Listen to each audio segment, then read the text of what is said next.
Good afternoon. Welcome to the Houston Roundball Review TAKEOVER on the lunch break, powered by JM&E, and of course, available on the BS3 network. I am Kris Gardner, owner of the Houston Roundball Review, and you're watching this show on YouTube, Twitch, Musk, Fire TV, and Roku, courtesy of BS3 TV.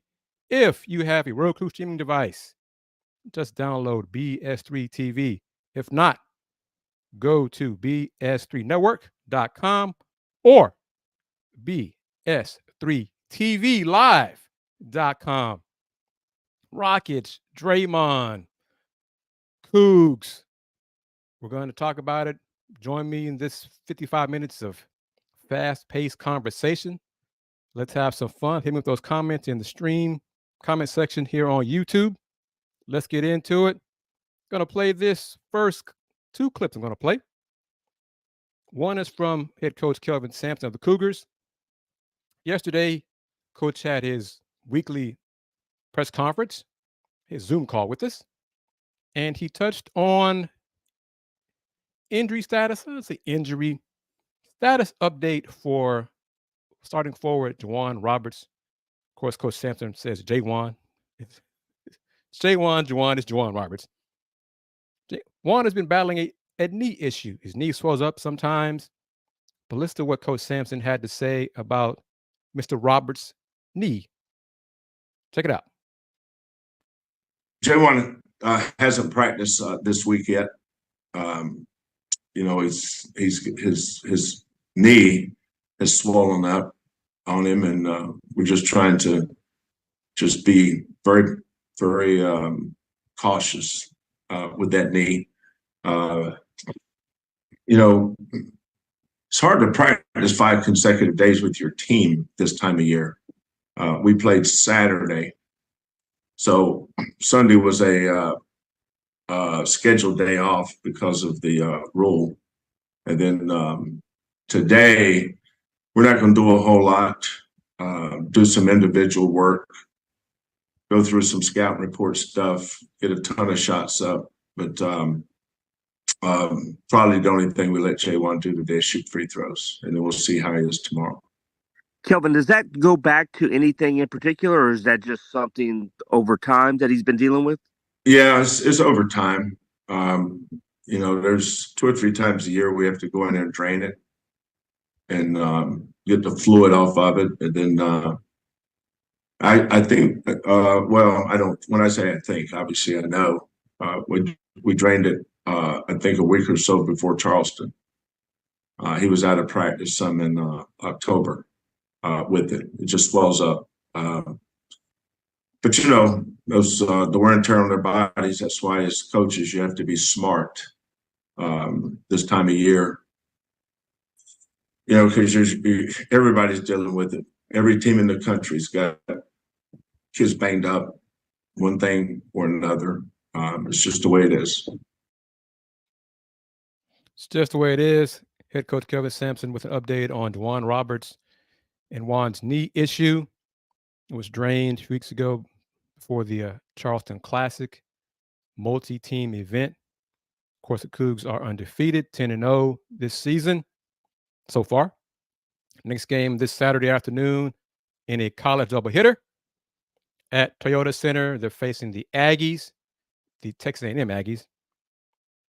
1:30 tip-off. Game can be seen on ESPN2. I would mention the sponsor of the event, but why? They're not paying me to mention them. So it's a double hitter featuring the Cougs and the Aggies in the second game. First game, the Longhorns versus LSU. Longhorns Tigers tip off at 11 a.m. And that game can also be seen on ESPN2. So that's first. Cougs, Aggies, second. 1:30 tip off. I think if Juwan Roberts is healthy enough, he's going to play Saturday. Time will tell. But here we go with that. Last Saturday, the Cougs beat Jackson State 89-55 to improve the 10-0. Women's team beat A&M Commerce, first road game of the season last Thursday. That's Wednesday, Thursday, Friday. Won pretty handily, and then beat TSU On Tuesday, this past Tuesday, in front of 3,658 people, majority of them were screaming elementary students. It's a good turnout. Coach Hughey gave credit and kudos to the marketing department and ticketing department for helping arrange that, having a lot of students attend the game. Elementary kids, some junior high, middle school kids as well. The younger kids, all of them obviously were happy to be out of school, clearly. But the younger ones, majority of them, they cheered for UH, they cheered for TSU. They don't know the game just yet, so they were just happy to be there and having a good time. And it was cool to see. I was there and seeing the kids who probably like 5, 6, 7 years of age, faces just lit up when they saw Shasta, the mascot, walking around and taking pictures with them. Those little ones, their day was made right there. So that was cool to see. And yes, the Cougs did win. And answer this question here from Rex. Rex, thank you very much for the question and watching here on YouTube. A 7-1, Rex. The last 2 games, TSU and Commerce, majority of the 8 games haven't been the stiffest competition. Most of these have been bye games for the Cougs. Their best, toughest opponent so far was a home game against Middle Tennessee, and the Cougs lost by 25. They lost 70-45. And Middle Tennessee, the very next game, lost at home to Belmont by, I think, 12. So make that what you will, Rex. Make of that what you will. Cougs' best team, best opponent, beat them by 25. And then that same opponent went home and lost to Belmont by 12. So we'll get tonight's game against UTSA, 6 p.m. start on the road. Cougs' second road game of the season. Will be a stiffer test. I don't believe UTSA is as good as Middle Tennessee. But Sunday's game at Washington State, 4 p.m. Central, that should be the Cougs' best indicator of where they are in this young season as non-conference winds down. Washington State was ranked in the top 25 before losing to rival Washington, I think on Sunday. I think Washington State is a better team than Houston, but the Cougs have more balance. They have better low post scoring options, tall players who can make layups and finish around the rim. They have a point guard in Nia Boyd who can lighten the load for Layla Blair. Layla can move to her shooting guard spot. They're deep. Houston is deep. We just have to see how they do against good competition. They like to press and trap and be aggressive defensively and get after it. If teams don't have good guard play, good point guards, and wings who can dribble and handle the pressure, the Cougs should do well. But if opponents have good guards and versatile wings that can dribble and handle that pressure, and that pressure defense won't be as effective nor as impactful. So, Rex, what do you think? What does the Big 12 have? Women's hoops. They have good guards. They have good, versatile wings who can dribble. Majority of the teams in the Big 12. 14 teams in the Big 12, women's side, just like the men. All 14 women's side, I think the worst, depending on how you want to phrase it, worst, highest ranked. I think Cincinnati on the women's side was like 102 in the net rankings on Monday of this week. 102. Cougs were like 98, something like that. Everybody else was better than that in the net. Women's basketball, Big 12, is having a bounce-back season. Baylor's doing well. Longhorns net last year in the Big 12 really well. Longhorns have one of the best point guards, two-way point guards, Roy Harmon from Houston. That pressure defense won't phase her at all. So teams like that, Coogs face in the Big 12, almost nearly every opponent in the Big 12 will be ranked in the top 100. Half of them will be ranked top 50.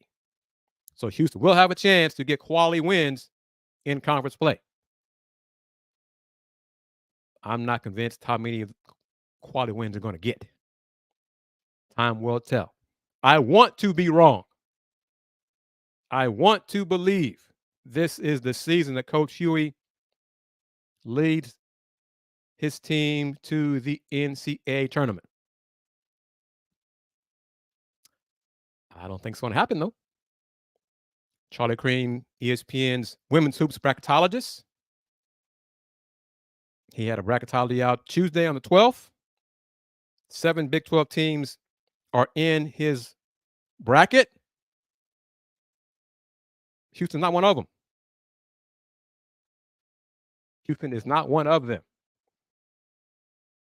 Among BYU, Cincinnati, Iowa State, Kansas, Oklahoma State, and UCF. 7 in, 7 out. So we shall see. It's be 10 years. Coach Hughey's in his 10th season as head coach at Houston.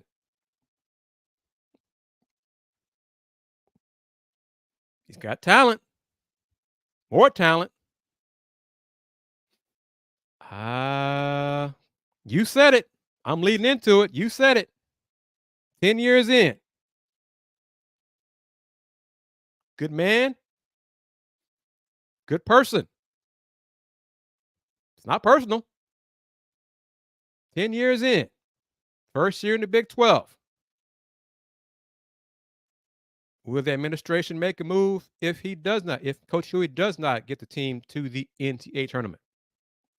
10 years. The last time UH women's basketball made the tournament, the NCAA tournament, was 2010-11 season. That's a long, long time ago. 10 years. Kelvin Sampson been at Houston men's hoops 10 years. Coach Sampson done his part. So the administration, and there are folks, specific folks, I won't name names. Y'all know who they are if you follow me on the lunch break. Folks talking sports or just Roundball Review video clips, commentaries. 10 years. 10 years. If Coach Hughey does not get it done this season, how serious are y'all about women's basketball? Volleyball doing very good. Coach Rear did a great job first year in Big 12 volleyball. Got to the tournament again. Big time athletics. We want to compete for championships. It's not just about football. Administration. It's not just about men's basketball. Administration. Do you want to compete for championships in all the sports or just 2 sports? Just saying. Been saying it for a long time. I'm one of the few members of media who gives a damn about women's basketball here in the city of Houston. I'll say it, said it for years. Continue saying it. Kudos to my colleagues who cover football and men's basketball. I rarely see all the women's basketball games. Just saying. Miss Wanda, no worries whatsoever. Thank you for chiming in. Join the party. Join the party once again. If you missed it, Coach Kelvin Sampson comments about Juwan Roberts' knee. Juwan's knee swells up sometimes. It's bothersome. But I believe Juwan's going to try to give it a go this Saturday afternoon against the Aggies in the doubleheader at Toyota Center. So we shall see. But yeah, I think he's going to give it a go. Clearly, if he can't go, he's not going to play. This is December. in a game that's not tournament, nothing like that. So if he can't go, he's not going to play. But if the knee's good enough and the shaman, John Houston, the medical staff, trainer, wizard, says Juwan is good to go, he'll play Saturday.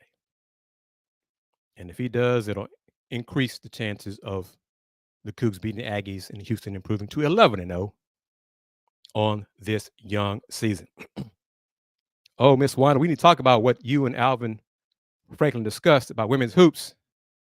So I'll be chatting with you after this show because I'm kind of curious to what he had to say. But again, folks, I am a proud University of Houston alum. Proud, proud, proud. I've covered UH athletics practically since I graduated from Houston 30 years ago. The Houston Roundball Review has been around that long. I've seen good teams, bad teams, crappy teams. I've been to Final Fours, men's and women's, to cover them. I'm a national voter for a lot of awards. I've done this a long time. 10th season for Coach Hughey. 10.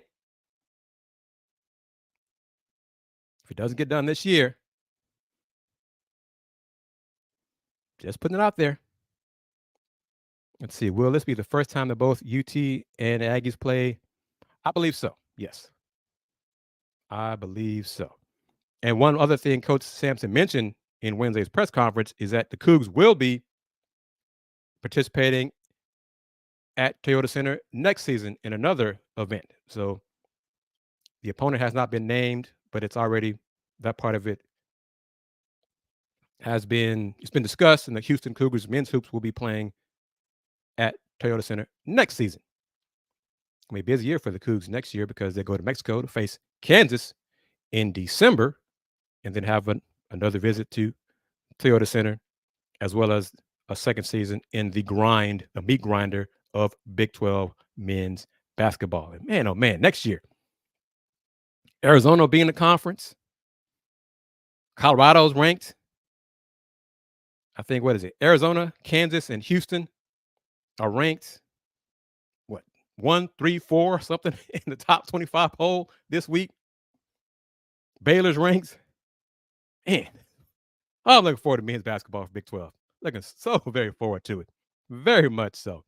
You are watching the Houston Roundball Review TakeOver, powered by JM&E. Streaming live on Roku via the BS3 network. Indeed, Rex, it'll be crazy next year, and it's going to be darn good this year. But man, with Arizona joining next year, looking so very forward to that. But yes, reminder, the BS3 network, changing the way you watch TV. If you have a Roku streaming device, just download BS3 TV. If not, just go to bs3network.com or bs3tvlive.com. Tis the season. Going to mention this. There is a toy drive this Saturday involving, I know for sure, one young man from this area, Vernon Broughton, defensive lineman for the Longhorns. And then running back, check it out, info, running back Deion Smith, BYU running back. Toy drive, Vernon's mom, who used to be head coach at TSU, Texas Women's Hoops, Miss Yolanda Broughton, sent me the info. She says they are looking specifically for toys for this Saturday's toy drive, not clothes or any other items, but specifically toys. December 16th, 10 a.m. to noon at the Carverdale Community Center, 9920 Puerto Rico. Boy, I love that. Porto Rico, RICO, playing it forward. So between 10 a.m. and noon, if you're able to go by the Carverdale Community Center, please donate toys, unwrapped toys, most likely, but please take some time out if you can. Go by the Carverdale Community Center between 10 a.m. and noon this Saturday and make a donation to that toy drive. Playing it forward. Vernon Broughton, boy, I remember Vernon Broughton. He was, wow, how long ago was his mom at TSU? 10, 12 years ago? When he was running around the court at H&P Arena. And now he's a sophomore or junior at Texas. He's old, and I guess that means I'm old too. Man, oh man, but okay. Kudos to those young men for wanting to give back to the community. So salute to them, and thanks to Yolanda Broughton for sharing that info with me and asking me to put it out there and share it on my platform. So I'm doing that here on the lunch break here, the Houston Roundball Review Takeover, powered by JM&E. Folks who are watching on Facebook, Twitch, Fire TV, Musk, YouTube, what are your thoughts about Draymond Green? Kudos, and as always, thanks to Nate Griffin, who asked me to join him this Thursday morning, during his sports segment in the 8 o'clock hour. Talked about Draymond. The NBA announced an indefinite suspension for Draymond for his swing and connect on Phoenix big man. Indefinite suspension. It's Draymond's 6th suspension, but this one's indefinite. I mentioned to Nate, I don't believe he'll be back before February, right around All-Star break. Draymond, his agent, reps are meeting with the league today to discuss, I think, options for him to get some help with his temper, his anger issues. Draymond needs help. He cannot control his temper. He cannot control his emotions. And it's nice that he apologized afterwards, after the game, a few days ago. And he said he was trying to sell the call to the refs. And he just flung his arm. He made contact. But he's trying to sell the call. Okay, that's one thing. But it's also an indication that selling calls to the officials works, apparently. But Draymond needs to get himself some help. The Warriors have coddled him for too long. They've excused it because he is a hell of a defensive player. No question. At times, he is a vocal leader. At times, he has been the glue of the Warriors championship squads. And that's why they looked the other way so many times when he did things on the court, did things in practice, Jordan Poole. So teams look the other way when it's stars, when it's star players. Not a lot different from society. Society looks the other way when it's their favorite celebrity, when it's their favorite person, when it's, he or she draws tickets. They promote, they do so many good things, but whatever. Rex 32 says you can't tolerate that kind of behavior, and the Warriors did so for quite a while. So the NBA said, all right, y'all haven't taken care of it. We're going to do our part to take care of it. And Draymond will not come back to game action unless and until he meets whatever criteria the NBA sets forth for him to accomplish in order to come back. And part of that will be counseling. He needs help. As Ms. Wanda says right there, Draymond needs help. And part of it, he always tries to rationalize his bizarre behavior. And his rationalization of it many times barely has a toehold on reality. It's like in his mind, it makes sense. But to the rest of us, it doesn't make any sense at all. So he needs help. The Warriors are under 500. The championship window for them is probably slamming shut. But hey, at least they're not 2-22 like my Pistons, or 3 what are the Spurs? 3-20. Spurs lost 17, 18 in a row, and Detroit's lost 21 in a row. I'm kind of looking forward to them both going winless until January 10th when they square off against each other. And we'll see who's the last team standing at that point. But okay. But yes, you are watching the Houston Roundball Review Takeover, powered by JM&E. Gonna talk Rockets. Rex says Draymond's going to be the sole reason the Warriors dynasty ended quickly. Well, Klay Thompson's struggling too, and so is Andrew Wiggins. Steph Curry is doing his part, trying to do his part. Chris Paul really didn't fit.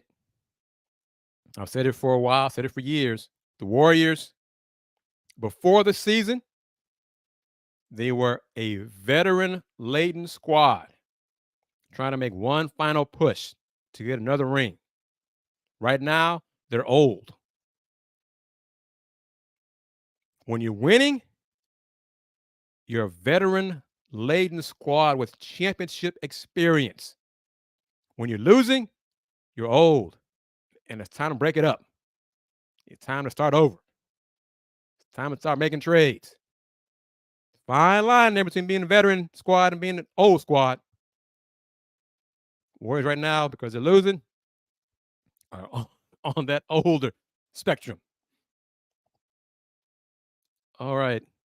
Greg says, what's the deal with the football coaches coming and going before they were officially announced? Coach Brian Early, earlier, a few days ago, was told that his services were no longer needed at Houston. Head coach Willie Fritz, is going one direction, bringing in a few of his coaches from Tulane. Tulane defensive line coach decided to go back to Tulane. Coach Fritz called Coach Early yesterday, according to Ryan Monso at GoCoogs.com. They met. Coach Early's going to stay. Well, I guess come back. Well, did he really leave Houston if he wasn't hired anywhere else? And now he's back at D-line coach for the Cougars?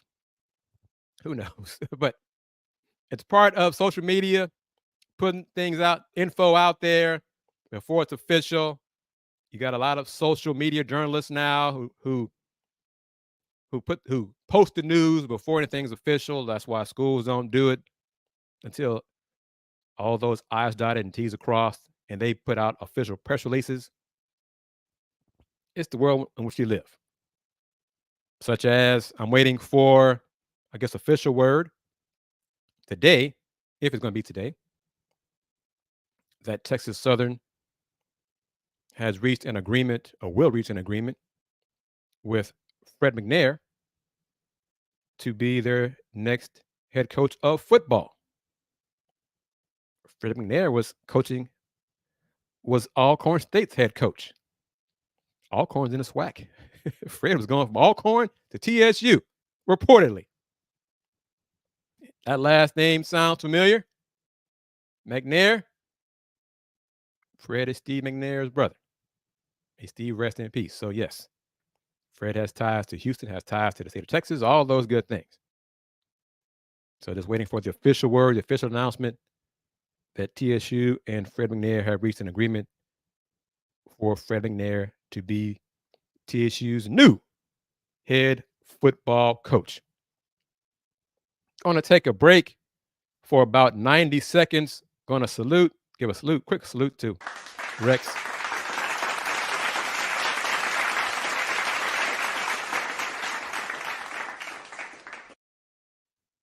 And Miss Wanda.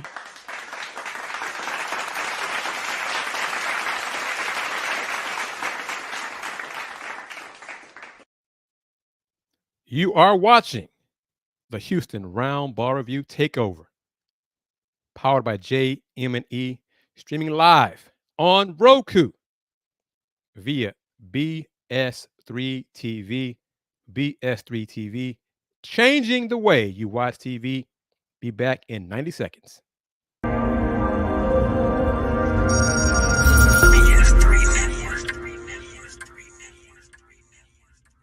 BS3 Network, changing the way you watch TV.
Welcome back to the Houston Roundball Review TAKEOVER on the lunch break, powered by JM&E, streaming live on Roku via BS3 TV.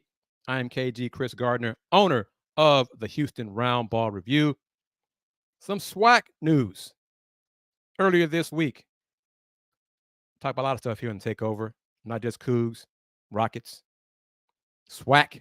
Talking some SWAC action, some SWAC news. Got some Rice news as well.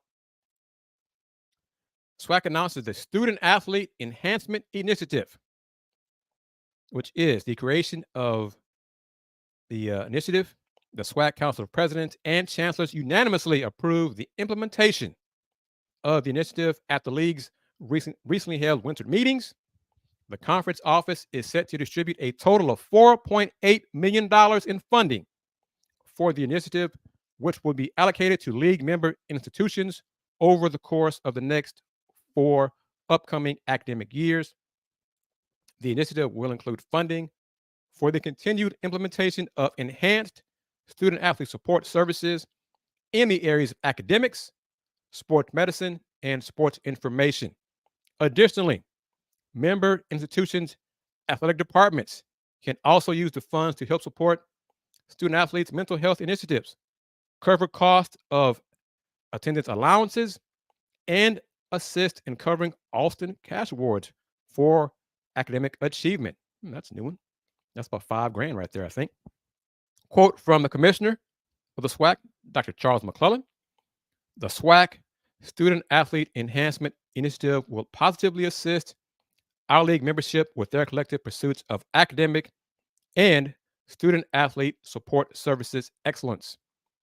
We're extremely excited to implement this historic initiative that will undoubtedly assist our member institutions with enhancing the overall academic, educational, and professional development of our student athletes that attend our schools." So that's good news right there. That's good info. It's nice.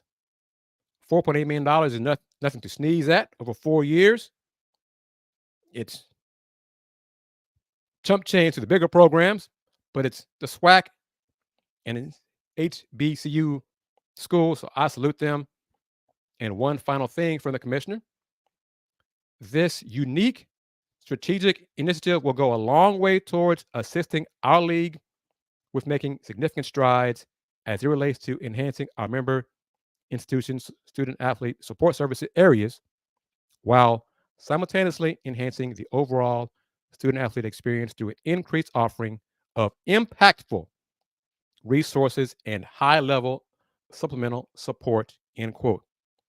The initiative is officially set to be implemented at all 12 league member institutions at the beginning of the 2024-25 academic year.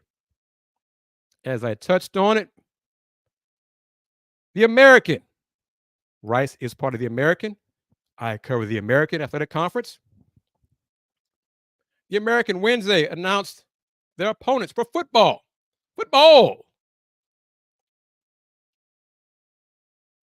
AAC announced the scheduling model for conference games for the 24 season after the model was approved by the American ADs this week. The American will continue with a single division format in 2024.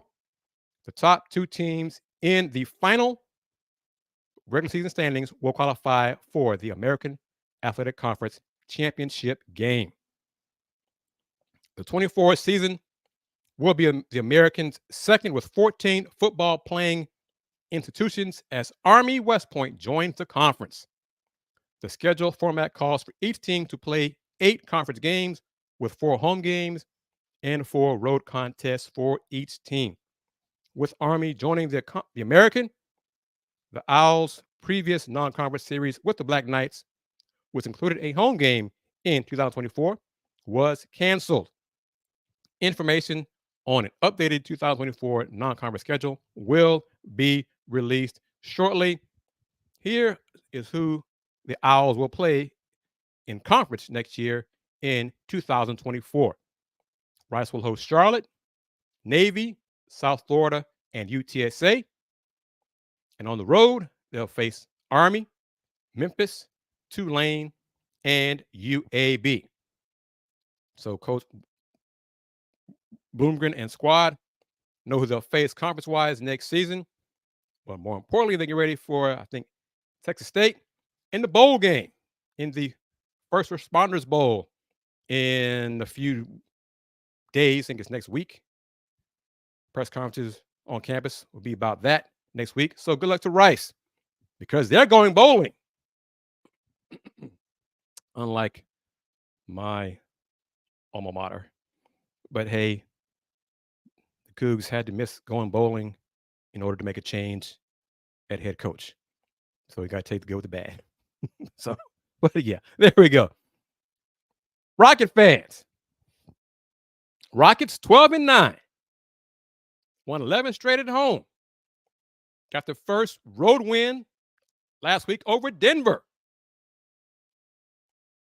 Held on to beat the Nuggets on the road, but got it done for the first road victory of the season. This week, Monday against the Spurs. Wednesday against the Grizzlies. 2 more wins. But fourth quarter of both those games, both those wins, Jalen Green did not play in the fourth quarter. Is that an area of concern for you as Rocket fans? Let's see. Yes, answer this question. Any special conditions for Army, Navy, if they were to be at the top of the conference? Yes. They'll play twice. If they both finish 1-2, they finish 1-2 in the conference standings, they'll square off for the conference championship game, and then they will also square off in the rivalry game after that. So yes, that is part of the conditions for Army agreeing to join the American. They would face off twice. Very rarely that's going to happen. Unlikely that's going to happen. But yes, that is the contingency for that. Is if Army Navy finish 1-2, they will compete for the AAC title and then face off in the big game, the rivalry game. Yes, 2 different matchups. Wednesday night, Rockets head coach Ime Udoka was asked basically why he went with the 5 he went in the fourth quarter against the Grizzlies. And that 5-some was Uncle Jeff Green, Fred VanVleet, Dylan Brooks, Jabari Smith Jr., and Tari Eason. So once again, no Alperen Sengun. And for the second straight fourth quarter, no Jalen Green. Listen to what Coach Udoka said about his decisions for going with the 5 he went with last night. From that lineup that you played the entire fourth quarter? Energy, effort, enthusiasm to play. Looked like they wanted to be here. And that was the result, getting the lead back up. But they played hard, switched a lot, got stops, got on transition, attacked the offensive glass, and won the game for us. Does that mean you weren't seeing those things from the guys who didn't close the fourth quarter in tonight's game? Yeah, I mean, I think other than even in the first half when we had the lead, didn't feel like we were playing great, and looked like we were kind of sleepwalking out there. So they came in and got the lead in the first half. We lost it in the third quarter. Obviously, giving up 38 in that quarter, it was a little embarrassing there. We were, you score 43 in the first half and 38 in that quarter, and to get it to a close game and then to win the last quarter by 12 is a great job. So yes, they gave us a big boost. Thanks, Coach. Jalen didn't play the last 2 fourth quarters. Albie didn't play tonight in the fourth quarter at all. What do you want them to be able to learn from opportunities like this where they're not closing out games? Play hard like the group that was in. I mean, that's what it starts with, effort. And not saying that they didn't play hard, but obviously they were struggling tonight. Fred as well, and proud of Jeff coming in and giving us the boost he did, and Fred sticking with it and playing through a bad shooting night early, and that's what it takes sometimes. Not shooting well, obviously, like I said, the bench gave us a big boost, but just continue to play through it and learn from those things. But it's not always a result of what they don't do. It's more so the other team and what they're doing, or the other lineup and what they're doing. So obviously that 5 in there was playing extremely well. As the head coach, how do you get through to Jalen to give him the message, I guess, that you're trying to give him about the fourth quarter, playing in the fourth quarter with the energy and things like that? Yeah, I mean, not letting a tough offensive night affect your whole game, and that's anybody across the board, and so not just him. I think you kind of saw it on Alpe's face, frustration with missed shots, and then it bleeds over to the defensive end, and even Fred, was missing some shots early, but stuck with it, and like I said, made some big shots and free throws and still had 9 assists, so you can impact the game in other ways. And I think when 3 minutes left in the third quarter, we weren't playing well. Obviously, I said we have this 3 minutes and another quarter to play. Let's wake up and start to play. And I think that group that was in there did that. When you have players that are not having great offensive games, what other things would you like to see them to do in order to keep themselves in the game? We'll just continue to play hard with the effort. Play selfless basketball and share the ball. And it might not be your night, but other guys have it going. So, and then the other piece is always, continue to play defense. Like I said, not letting made or missed shots affect your overall game. There's still ways you can impact it, and you saw that from some guys tonight. I love that. I'm a defensive first person. I've been for years. Rex says, making proper adjustments. Those comments from Coach Udoka remind him a little bit of Coach Sampson. He'll keep the good group in there, not just starters. This is not personal. The coach's job is to win the game. That specific game, that day, that time. I'm not worried about your feelings. We can discuss all that after the game. But for that game, that quarter, whatever, if you are not doing what you can to help the team win, if you are letting your offensive struggles impact the rest of your ball game, and I'm all for sitting your butt down. That's what a bench is for. That's what having quality depth is for. It's on, and that's for everybody. As Coach Udoka said, everybody struggles offensively in games. It's human nature. You're not going to have the shots fall all the time. But as soon as you start pouting because the shots aren't falling and you stop playing defense, you stop doing your part in rotations, and you become a hindrance to your teammates, you will sit. And I will play other players, other teammates to help me win that game. Simple. It's not complicated. It's not personal shots. I don't hate you. I don't like any of that stuff. I'm not, Oh, coach doesn't like Jalen anymore. Coach hates LP because he sat him down. Oh, coach now got taking personal shots at Jalen because he's sat him 2 straight fourth quarters. Rockets won. Jalen was 2 for 12 in the first 3 quarters last night. 2 for 12. Making poor decisions. Some fans would have gone the other side and said, why is coach still playing him if he'd done that in the fourth quarter? And Rockets would have lost. Oh, then coach doesn't know what he's doing. Some folks you just can't please. The in-season tournament, it accomplished what Commissioner Adam Silver hoped to accomplish. It generated interest from non-NBA fans, media.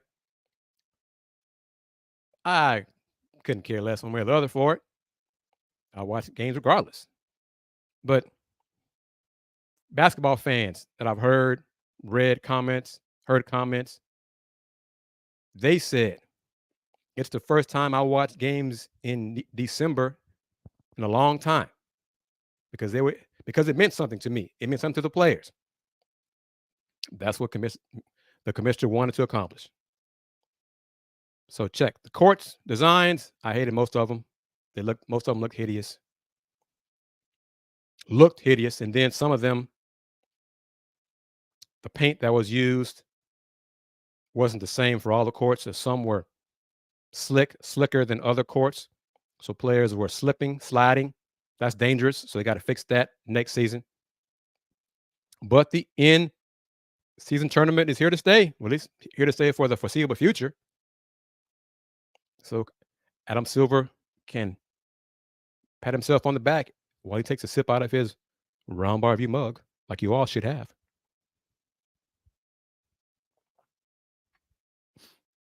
These closing moments of this edition of the Houston Roundball Review Takeover.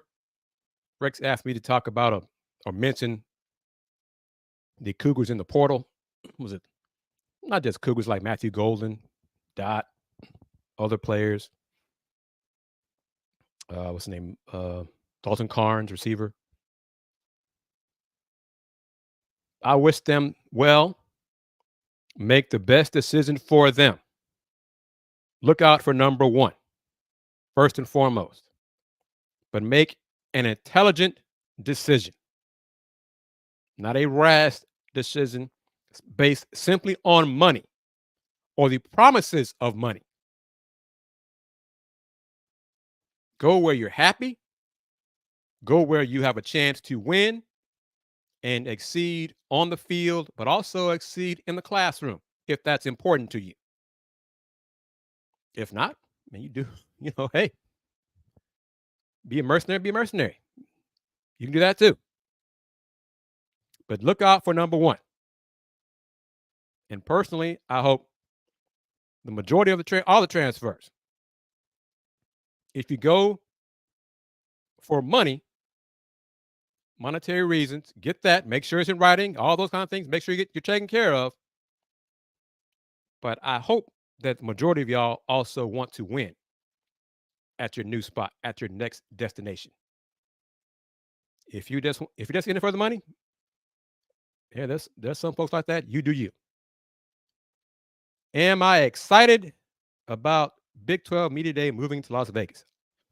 No question. And this is football, of course, because basketball will be in Kansas City for the foreseeable future. But Action Sports Network, Brett McMurphy on Wednesday commented due to a scheduling conflict with the stadium in Arlington, the Big 12 is looking to Vegas and options in Vegas to hold their football media day. And me and some colleagues have already started planning to attend the Big 12 Football Media Day in Vegas in July 2024. Coach Prime. Can you imagine Coach Prime in Vegas at Media Day? Coach Prime. And some of my colleagues have known Coach Prime for a while now, back to his days at Jackson State. So we were planning to be there rolling in deep, adding some flavor and style to Big 12 Football Media Day in Vegas. So, yes, we are looking forward to that. Trust and believe on that one. But also, I got to say this. Houston politicians, new mayor, Mr. who has ties to the University of Houston, John Whitmire. But politicians, money folks, I touched on it. I mentioned it. Big 12 Media Day going to Vegas, football. Big 12 Hoops Media Days in Kansas City. Come on, folks, step up. Start hosting some of these big-time events, college events, not just that double hitter coming up Saturday. Some media events. Host a media day. Days, because these are multiple days, multiple events. Put in bids to host some conference tournaments. Hoops tournaments. Big 12, SEC. Make this stuff happen. Houston is a diverse city. Still like green. Get that money. Get these conferences to come to Houston for events, for tournaments, for media days. Make this happen. I've put these little bugs in folks' ears for a couple of years now. And some of them seem shocked that I suggested. I got to think big. Think outside the box. Stop letting these other cities host these things. Stop letting Dallas get all the shine. Jerry World hosting. The SEC is invading Dallas area next July. 4 days of SEC football in Dallas. They're going to plant that flag. And Rex, I agree. They only want to host the title games. It is good. It's important. You know, got the CFP coming up in January 8th. That's good. That's part of it. But there's more than just title games to host. And let me say this, more and more, women's college sports attendance is booming. The popularity of those sports, volleyball and women's volleyball and women's basketball, are growing in popularity. It's good to see. Houston area teams, Houston area administrations, are going to step up too. You cut out Houston's attendance at the Education Day on Tuesday, which is about almost 4,000. Houston attendance for the other 5 home games, averaging maybe 700, maybe. Rice, women's hoops, 5 games, 800. Y'all got to get on this train too. Women's hoops nationally is popular. Do your part. Promoting, winning, all that matters. Do your part. HCU, not even talk about tennis for them. Men's hoops, Huskies 1-7. Next game, Champion Christian this Saturday. Yes, Champion Christian on ESPN Plus. Women's hoops, Shriner. So 2 top-tier talents, two top-notch opponents HCU is going to face in the next few days on men's and women's side. Prairie View 4-5, lost at Iowa State, lost at Northern Iowa. Men's hoops host North American. Yes, that's a school. North American on the Hill on the 18th. PV women, Prairie View women this Saturday to the Fieldhouse versus Rice, 2 p.m. PV Rice. That should be a well-attended game. Yes, I know the Cougs that's men's basketball, but this is women's basketball. Prairie View Rice. Women's basketball fans, stop waiting for the comments to come back to Houston. I'm waiting for the WNBA to come back to Houston. That ship has probably sailed and sunk. Support the Houston area college teams. Got to do it. Start doing it. Rice men had their Kids Day on the 13th. They won. Travis Eby scored 29 points to help Rice win. Snap a skid. Northwestern State is Rice's next opponent on the road. There's the aforementioned Rice Prairie View game at Rice, 2 o'clock this Saturday on ESPN Plus as well. TSU men trying to get off the snide in Vegas this weekend. First against A&T on Saturday, 8:30. Then Howard on Sunday at 5. TSU women lost big time Tuesday morning/afternoon against Houston.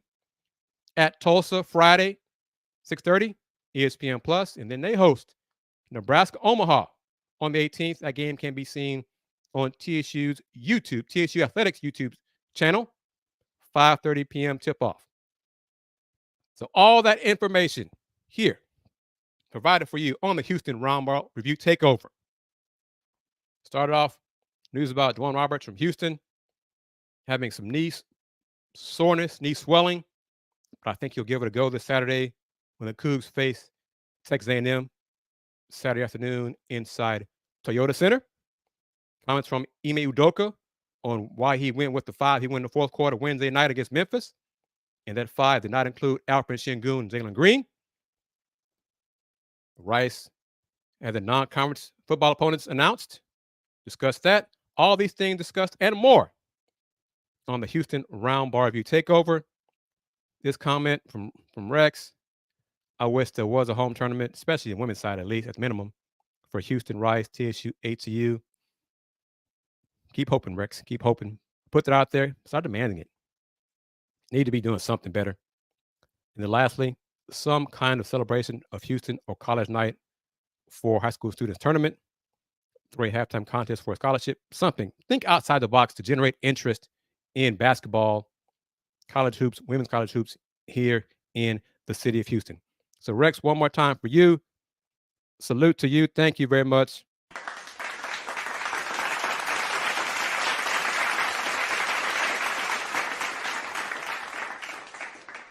So in conclusion, wrapping it up, you've been watching the Houston Roundball Review Takeover, powered by JM&E, streaming live on Facebook, Twitch, Fire TV, YouTube, Musk, and of course on Roku via the BS3 Network.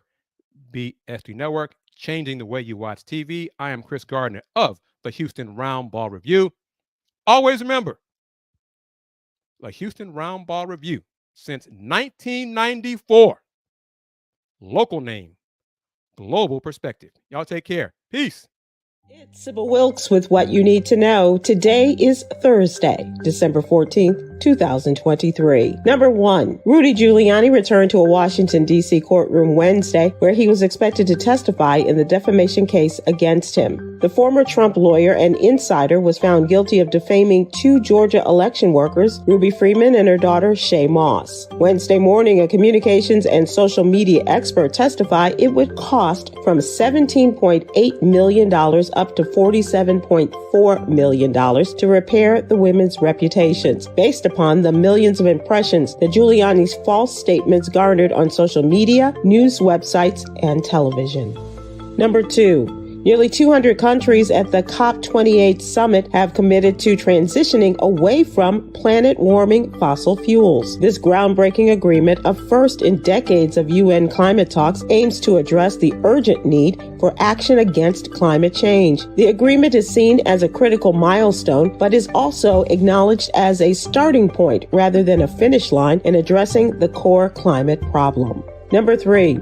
One serving of leafy greens a day may help stave off dementia, recent research suggests. Researchers analyzed the eating habits and cognitive ability of more than 950 older adults who participated in a memory and aging project for the average of 5 years. Those who consumed 1 or 2 servings of greens such as collards, kale, mustard greens, or spinach each day experienced slower mental decline than those who ate none at all, the study found. All right, Popeye, give me that spinach. Number 4. On December 7th, Decatur, Alabama Mayor Tab Bowling announced the decision to fire 3 officers who were involved in the death of 39-year-old Steve Perkins, who was fatally shot September 29th when officers accompanied a tow truck driver trying to repossess Perkins' truck. The Perkins family issued a statement calling the officer firings a step in the right direction, but they want to see more done. Decatur Police Chief Todd Pinion and Mayor Tab Bowling visited the Perkins family to deliver the news about the officers' dismissals. However, the Perkins family said, "This Perkins family deserves more,